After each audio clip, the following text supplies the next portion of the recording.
Ya Arhamar Rahimin, Ya Arhamar Rahimin. Assalamualaikum warahmatullahi wabarakatuh. Alhamdulillah, baik hadirin dan hadirat sekalian. Mohon maaf atas keterlambatan. Mudah-mudahan kita senantiasa mendapatkan rahmat, kasih sayang, perhatian dan perlindungan dari Allah Subhanahu wa taala dunia akhirat. Amin ya rabbal alamin. Baik, sekarang kita masuk ke dalam kajian kita tentang al-ghuslu, ya, tentang mandi, ya, tata cara mandi wajib. Al-ghuslu huwa sailanul ma'i ila jami'il badani biniyatin makhsusatin. Yang namanya mandi itu adalah mengalirkan air ke seluruh badan dengan niat yang khusus. Artinya kalau yang namanya mandi wajib itu harus mengguyurkan air, menjalankan air ke seluruh badan, semuanya, ya, termasuk daripada lekukan-lekukan, ya, kemudian ketiak, ya, pusar, nah, itu perlu dibasuh semuanya itu, ya. Kalau wanita juga tuh di bawah buah dadanya itu harus kena air itu semuanya, ya, dengan niat yang khusus, yaitu apa? Aku niat mengangkat hadas besar deh ketika awal basuhan. Jadi ketika basuh pala nih, aku niat mandi hadas besar karena Allah Ta'ala deh, ya. Terus jadi cara mandi wajib, begitu ambil air, guyur, aku niat mandi hadas besar karena Allah Ta'ala, udah niat itu, kemudian guyur seluruh badan, selesai. Nggak wajib sampoan, nggak wajib pakai sabun, nggak, ya. Kadang-kadang kan sholat belum keramas, apa hubungannya sama keramas mandi wajib gitu. Ya, yang namanya mandi wajib intinya niat sama guyur air ke seluruh tubuh, selesai. Semuanya kena air, rambutnya semuanya. Buat laki-laki berhati-hati kalau rambutnya itu keikat, ya. Makanya bagusnya kalau buat laki-laki udah rambutnya nggak usah panjang-panjang deh, ya. Kalau perempuan, kalaupun dia keikat dimaafkan, karena memang sifatnya perempuan, modelnya dia begitu, dia bersolek, dandan, semuanya wajar kalau perempuan, ya. Karena satu rambut aja nggak kebasuh, berarti mandi wajibnya belum selesai. Tahta kulli sya'ratin janabatun, setiap satu rambut itu menyimpan junub. Jadi semua harus dibasuh, ya. Wa yajibu 'ala dzakari wal untha bil janabati, maka wajib mandi ini buat laki dan perempuan kalau dia junub. Nah, junub itu apa sih? Junub itu wahya tahsulu bi ahadi amrin, yaitu dia mendapatkan salah satu daripada dua perkara. Itu namanya junub. Apa? Bi khurujil mani, yang pertama apabila dia keluar mani. Apabila keluar mani, nah berarti dia itu sedang junub, mandi wajib, ya. Keluar mani, mau dia melalui ngimpi kah prosesnya, pokoknya intinya keluar mani. Yang kedua, au bil mujama'ati fil farji, berjima pada kemaluan. Kalau yang namanya jima walaupun nggak keluar mani, mohon maaf buat pasangan misalnya suami istri kumpul, ya, maaf, kepala kemaluan laki-lakinya sudah masuk, ya, tahu-tahu nggak jadi, entah itu ada kabar yang mengagetkan ke apa semuanya, ya, belum keluar mani tuh, tetap wajib mandi, tetap jatuhnya wajib mandi kalau udah masuk batas kepala kemaluan laki-laki itu, ya. Kemudian wa yajibu aidan 'alal mar'ati inda tuhriha, ya, dan wajib juga buat perempuan, ya, inda tuhriha, ketika dia tuhur, bersuci, ketika dia suci, ketika berhenti dari haid, ya. Jadi ketika wanita itu suci bersih dari haid kering, ya, minal haid, dari haid wan nifas, dan nifas, ya, wa minal wiladati, begitu juga dari melahirkan. Jadi perempuan itu pertama dia keluar darah kental, terus lama-lama itu darahnya sudah lebih merah muda, terus lama-lama sudah ya kecoklatan atau kuning, udah lebih ke kuning-kuningan, warnanya udah lebih ringan, terus lama-lama warnanya butek, udah nggak kelihatan darah tapi butek aja. Kalau dia nempelin pembalut itu kelihatan butek, kotor tuh pembalutnya itu masih head tuh, masih head. Sampai kalau dia nempelin pembalutnya udah bersih, nah berarti udah nggak keluar, berarti sudah tidak keluar head. Nah itu wajib mandi. Kalau sudah bersih berarti wajib mandi. Setelah dia mandi 3 hari kemudian keluar lagi, ya nggak apa-apa. Tetap begitu dia bersih, tetap wajib sholat, wajib apa, mandi itu semua. Kalaupun ternyata dia keluar lagi, ya udah berarti ternyata dia masih haid gitu aja. Jadi haidnya dia tuh terus tuh berarti panjang tuh.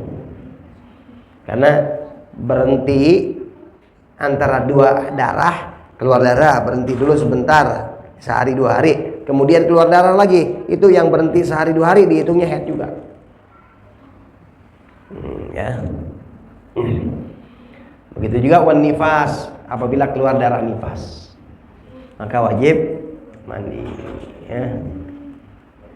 Ya tentunya wajib mandinya kapan sih nifas ini? Ya kalau udah berhenti dari darah nifas, udah bersih. Kalau masih keluar nifas ya enggak, ya. Bahkan nggak boleh mandi wajib kalau masih ada darahnya, karena itu namanya talabus bil ibadatil fasidati. Dia melakukan ibadah yang rusak, fasid menurut syariat. Kemudian wa minal wiladati, dan juga dari ngelahirin, mau ngelahirin normal, mau ngelahirin sesar, tetap wajib mandi. Kapan mandinya? Kalau wajib mandinya kalau memang setelah dia ngelahirin keluar darah nifas, ya sama bareng sama nanti selesainya nifas. Ya, selesainya nifas bareng mandinya. Kalau mandi sekedar bersih-bersih sih ya silakan aja, nggak ada masalah, itu bagus. Nah ini melahirkan ini walau mudghatan, walaupun hanya segumpal daging. Segumpal daging artinya kalau kayak begini berarti keguguran, keluar aja tuh segumpal daging, ya. Au alaqatan, atau bahkan segumpal darah. Darah udah segumpal-gumpal, udah kental-kental tuh darah, ya. Itu biasanya kayak begitu. Dan tentunya juga yang ahli seperti bidan apa semuanya, dia ngelihat nih, oh ini cabang bayi ini, bukan sekedar darah nih, ini dari janin, ini dari cabang bayi nih yang gugur, dia tahu. Nah setelah itu bersih, wajib mandi, ya. Kemudian wa yusannul ghuslu li shalatil jumu'ati. Udah selesai itu tadi mandi wajib caranya, ya. Ini kita bicara tentang cara mandi wajib seperti itu semuanya. Yang penting guyur sambil niat. Nah, kalau jenazah sholat mayit gimana? Wajib gak mandi? Iya, wajib mandi itu jenazah. Cuman karena jenazah nggak bisa mandi sendiri, mandiin. Lagi kalau mandi sendiri juga kabur. Ya, jenazah ya wajib mandi, tapi dimandiin. Nah caranya gimana sih?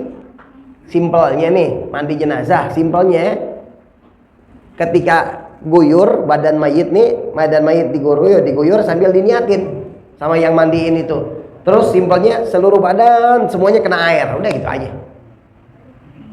simpelnya. Kalau tata cara yang diarahkannya, detailnya nanti akan datang, kita bakal pembahasannya. Ini sekarang sekedar secara ini aja. Ya, tapi yang dilakukan itu oleh orang mukallaf, orang yang sudah berakal balik, udah dilakukan deh, sah berarti mandi. Ya, mandi jenazah tadi ya. Baik, kemudian wa yusannul ghuslu li sholatil jumu'ati, disunahkan mandi buat sholat Jumat. Kapan masuk waktunya? Subuh. Azan subuh udah boleh tuh mandi Jumat. Nah, ini kesempatan nih kalau buat para pekerja kantor. Udah pagi mandi, ya udah niat aja mandi sholat Jumat. Gitu. Niat deh mandi buat sholat Jumat pagi, udah boleh, udah sunnah, udah boleh. Ya, jadi ntar dia di kantor udah emang udah mandi sunnah, tinggal sholat. Walaupun bagusnya ketika ingin berangkat Jumat baru mandi, bagusnya. Jadi nggak keringatan lagi, karena tujuannya mandi seperti itu biar nggak kecium bau, biar wangi. Ngumpul orang nggak enak kalau kecium bau. Ya, tuh Islam ngajarin bersih luar biasa. Baik. Ya, untuk salat Jumat gitu tuh.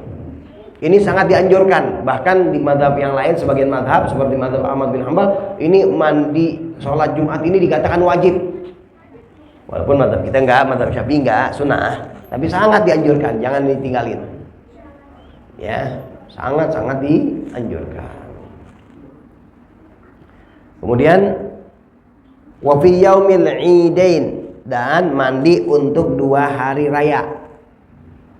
Mandi untuk 2 hari raya, yaitu hari raya Idul Fitri dan hari raya Idul Adha. Ya, ini sangat dianjurkan ini mandi. Ya, bahkan kalau mandi ini hari raya nih, itu bukan hanya buat yang sholat aja, enggak. Itu buat orang yang merayakan hari raya, yaitu buat muslimin.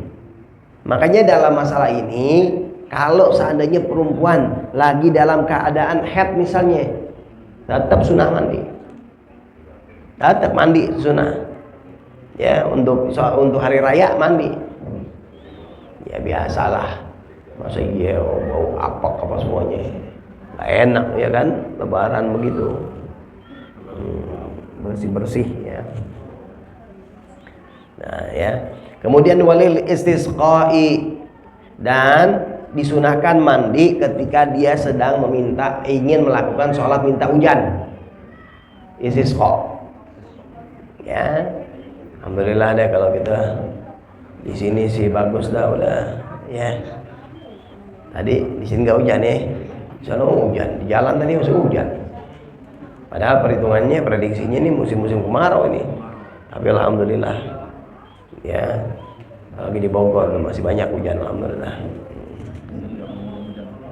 Nah ini kalau lagi nggak ada hujan, musim kering, ya disunahkan untuk sholat istisqa. Tapi sebelum sholat istisqa mandi dulu. Kalau ada air, ya. Kalau nggak ada air, tayamum udah. Tapi di Jakarta khususnya, alhamdulillah ya, sekering-keringnya lah. Sekering-keringnya masih lumayan ada air, alhamdulillah, nikmat dari Allah ini. Kemudian wal kusufi wal khusufi, begitu juga sholat gerhana matahari dan sholat gerhana bulan. Lagi gerhana nih, kapan masuk waktunya sholat? Begitu nempel nih matahari bulan, begitu nempel aja terlihatnya tuh, kelihatan nempel aja, udah boleh sholat nih. Sebelum sholat mandi dulu deh, mandi sampai ya selesai. Ya, sampai selesai.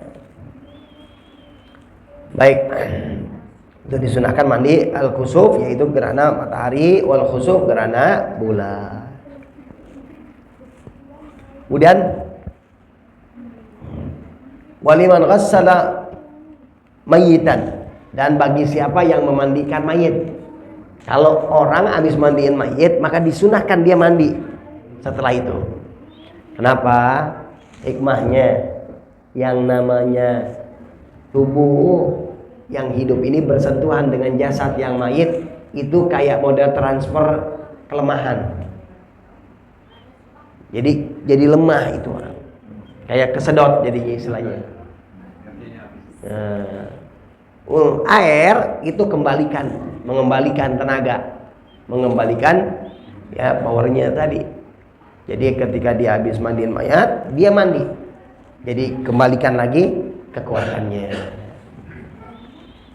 Ya, ini jelas ya dalam fikihnya begitu. Apalagi ilmu-ilmu kekinian nih, psikolog, penelitiannya apa semuanya itu bisa membuktikan itu. Ya. Makanya kalau orang habis dia memandikan mayit, dia sunnah untuk mandi juga. Kalau seandainya cuman menyentuh sunnah wudu. Kalau habis menyentuh mayit, nyium ke apa semuanya mayit itu misalnya sunnah untuk berwudu. Kemudian walil kafiri idza aslama, dan untuk orang-orang kafir ketika dia masuk Islam. Kafir dia masuk Islam, ya maka ketika masuk Islam itu sunnah mandi. Ya, sunnah mandi ini tentunya kalau dia nggak junub. Kalau dia junub, di waktu masih kafirnya dia junub. Dari mana taunya? Ya udah jelas dia punya anak, dari mana berarti? Berarti dia junub. Kalau kayak begitu wajib dia mandi juga. Ajarin tuh. Kalau ada orang yang masuk Islam, di antara yang diajarkan pelajarannya adalah arahkan dia untuk mandi wajib. Kalau memang ada mandi wajibnya. Ya. Kemudian walil majnuni wal mughma alaihi idza afaqa, dan buat orang yang gila dan begitu juga buat orang yang pingsan apabila dia sembuh. Dia siuman, dia sadar. Ketika dia itu gila atau dia itu pingsan, sadar, dah sunnah mandi. Ya. Apalagi khawatir dalam keadaan seperti itu dia keluar mani misalnya. Ya, makanya wajib dia itu mandi. Wa afdaluha ghuslul jumu'ati, dan afdalnya mandi ini kan ada yang afdal. Yang paling afdal di dalam mandi sunnah itu adalah mandi untuk sholat Jumat. Wa afdaluha ghuslul jumu'ati. Wa yadkhulu waqtuhu, masuknya untuk mandi Jumat bitulu'il fajri, dengan terbitnya fajar tadi kita udah katakan. Azan subuh udah sunnah mandi boleh untuk Jumat tadi. Wa ta'khiruhu ila iradatir rawahi afdal, dan digeser waktunya itu ketika dia ingin pergi ke masjid misalnya, dia pengen pergi untuk sholat Jumat. Begitu dia mau sholat Jumat baru mandi baru jalan untuk Jumat, itu lebih afdal. Ya, jadi ketika dia mau jalan untuk nah, itu lebih afdal ya. Wa yakhruju bil iyasi min sholatil jumu'ati, dan keluar waktu mandi itu kapan? Sampai dia bil iyas, sampai dia tidak sanggup lagi untuk melanjutkan ya daripada mandinya itu. Jadi kalau dia mandi nggak kebagian Jumat, dia paksain dia mandi, Jumatnya nggak dapet, orang udah keburu kehabisan. Nah kayak begitu udah gak sunnah mandi, cepet-cepet wudu, cepet-cepet ikut sholat. Ya tapi umumnya sih aman-aman aja nih sebenarnya ya. Nah kata ya bilias min sholatil Jumu'ah, dengan tidak mampu untuk melaksanakan sholat Jumat. Baru deh tuh kalau kayak gitu dah ya, berarti ya dia udah nggak disunahkan untuk mandi Jumat, mandi sunnah Jumat. Ya masya Allah. Ya kabeh ya. Sengaja sampai sini dulu deh. Mudah-mudahan Allah maafkan dosa kita, jadikan ilmu kita manfaat, hati kita senantiasa mendapat bimbingan dari Allah Subhanahu wa taala. Amin ya rabbal alamin. Sebelum kita tutup, kalau ada pertanyaan silakan. Ya. Kalau mandi wajib itu untuk asas buyut niat itu menghadap kiblat tapi sembarangan. Kalau bicara adab ya adab kan kiblat. Enggak apa-apa ya. Enggak kemana aja enggak masalah. Dari sisi adab. Mandi wajib Jumat, mandi sunnah. Iya. Itu sunnah yang lainnya itu. Ya itu sunnah yang beda. Artinya kalau yang namanya Jumat mandi ya udah mandi. Kalau bicara tentang siwak ya siwak. Ya baik itu siwak atau sikat gigi atau lainnya ya. Ya. Ya.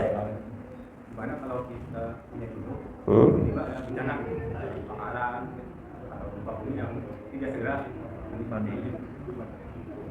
Ada bencana. Tiba kalau kita punya dulu, Jadi nggak sempat mandi. apa? Gimana caranya? Kita Ya tayamum.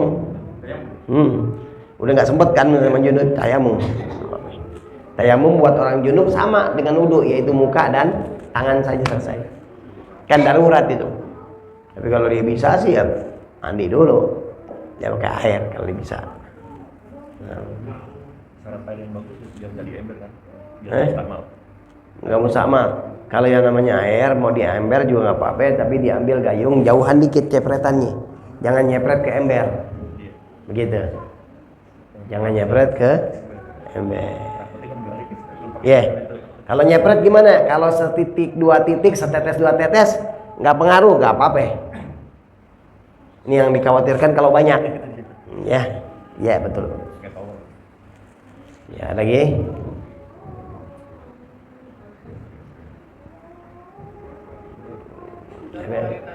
Ya. Kalau kita misalkan hadas besar, ya kan? Terus tanpa wudu lagi, sholat apa subuh itu mau? Ya, boleh, boleh, tapi dengan syarat jangan megang kemaluan. Yang kedua itu afdolnya tetap sunnah wudu lagi.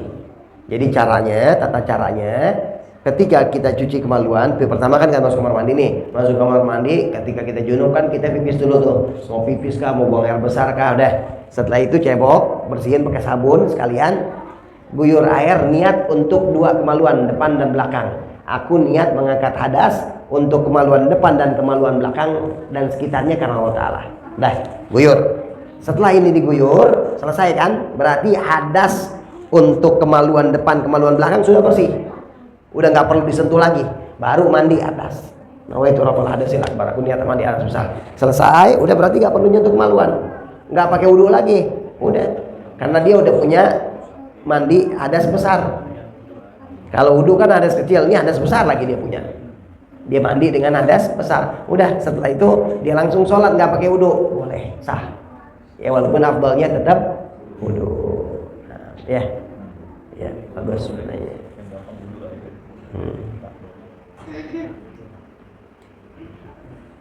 Ya. Kalau memandikan jenazah, ambil yang mandikan itu wajib bersih dari hadas juga, harus mandi.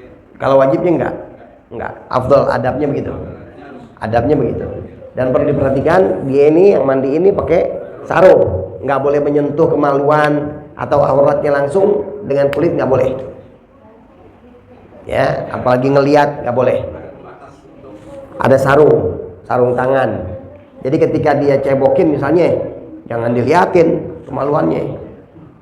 Udah cebokin misalnya kotoran, didudukin bersih, cebokin, guyurin air. Nah dari mana tahunya dia bersih? Kalau ini udah bersih nih. Kalau sarungnya udah bersih, baru kelihatan berarti bersih udah. Gitu ya. Nah,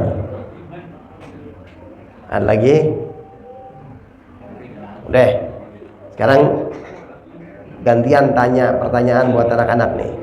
Siap? Siap gak? Masya Allah. Ayo. Mandi wajib.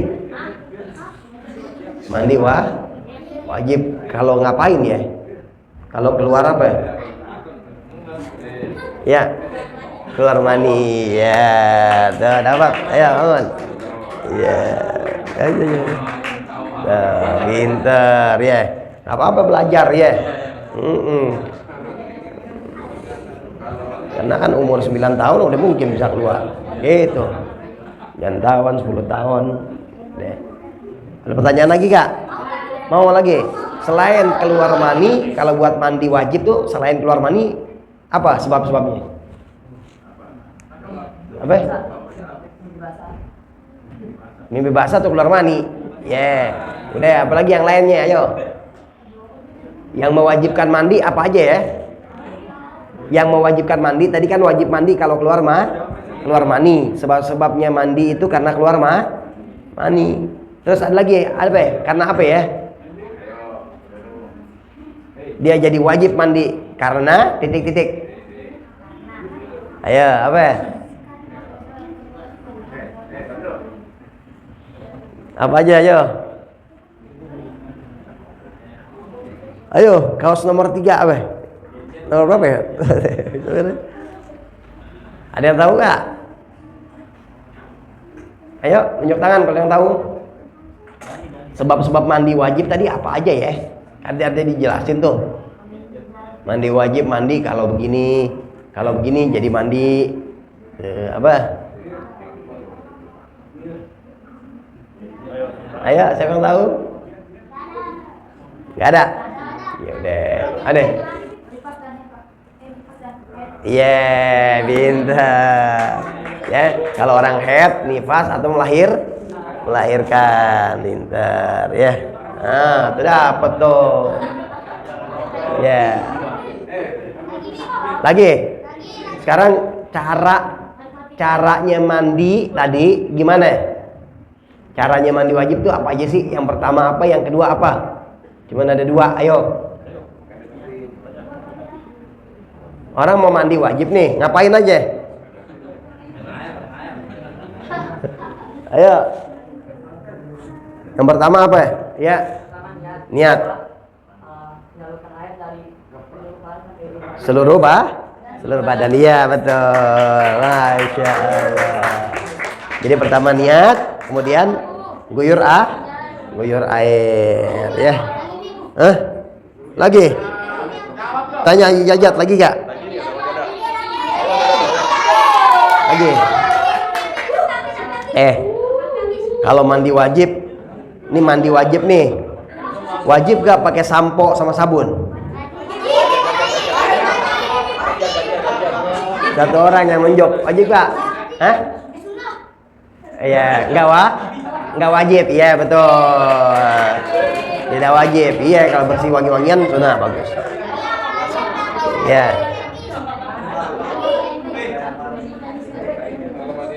Apa lagi?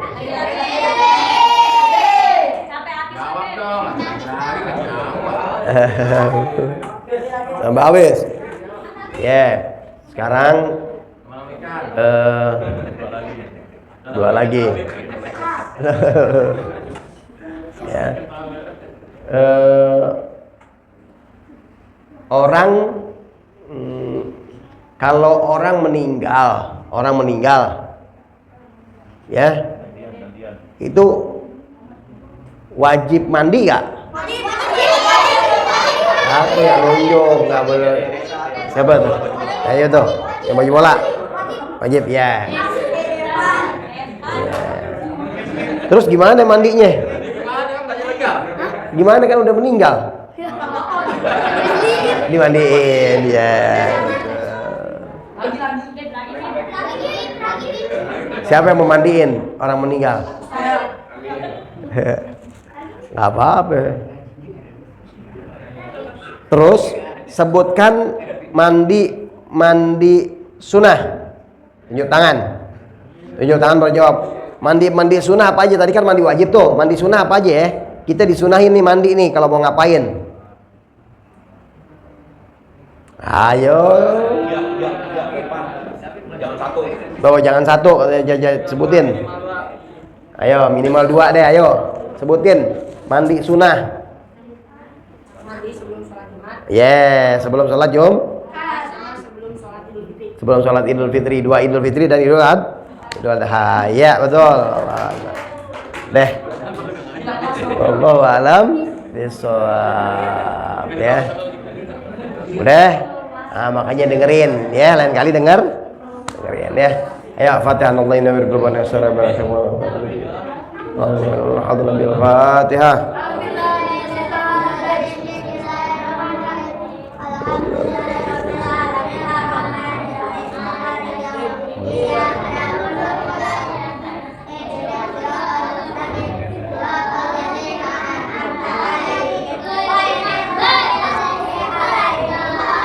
اللهم صل على محمد وعلى آله وصحبه وسلم. ونوفق على الخير وعلى من وفقنا على الخير وعلى عليه وصلى الله على سيدنا محمد وعلى آله وصحبه وسلم والحمد لله رب العالمين. Kabul.